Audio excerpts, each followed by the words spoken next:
went to a college in a historic mid-sized city in Florida and at the time lived in a duplex downtown, maybe 3 blocks from campus. The city is known to be pretty safe, and I lived in a pretty decent area with large historic homes near me. This story takes place around 3 years ago. A little backstory that will become relevant: the duplex I lived in had a front door that locked, and then both the upstairs and downstairs units had their own locking door. I lived downstairs and had 2 roommates, but this specific night, only one of my roommates was home.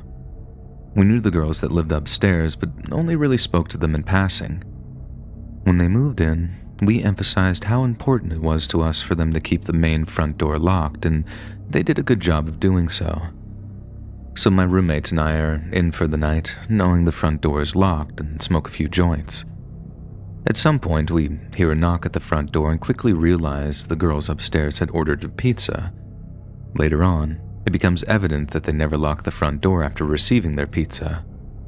So we finally go to sleep in our rooms, and since I had a queen bed, I would often sleep with my phone and laptop next to me in my bed.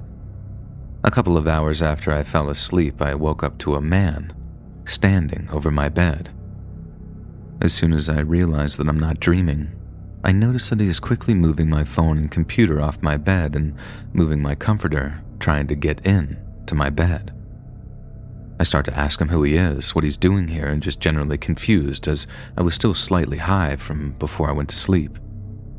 The only thing he said to me was, and multiple times, was that, "I'm just trying to get in bed. I'm just trying to get in bed." At this point, I begin to panic, as my mind obviously goes to the worst.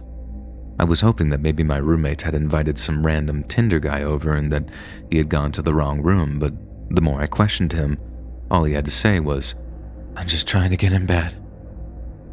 I own pepper spray and a stun gun, but I had accidentally left them on a shelf that the guy was standing in front of, so there was no way that I would be able to grab them without escalating the situation.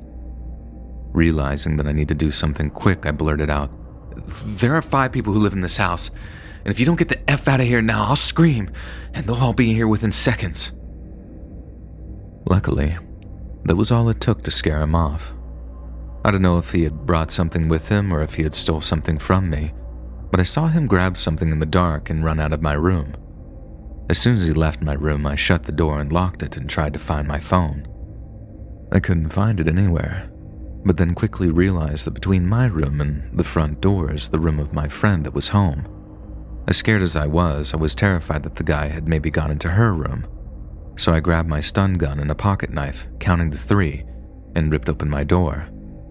I ran into my roommate's room, and she was fast asleep, and there was no evidence of the guy. I told her what happened, and she asked me if I was sure that I wasn't dreaming. I began to question myself until I walked out of her room and saw that our front door was wide open. I went to my room to search for my phone and finally found it hidden under a pile of clothes across the room from where I had left it. That sent a chill up my spine, as I immediately knew for a fact that someone had been in my house and room while I was sleeping, and long enough to hide my phone, which only worsened my suspicions of his intentions.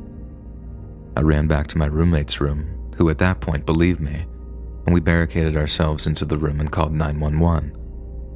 Within minutes, police cars were swarming our street and yard, and they yelled for us to quickly leave the residence and run towards them. At least a dozen police officers came running in and searched every inch of our apartment, woke up the girls upstairs, and searched their apartment to ensure that the man had left. The officers then had me write a statement, and I gave them a description of the man. To this day, I had never heard a single thing about the case.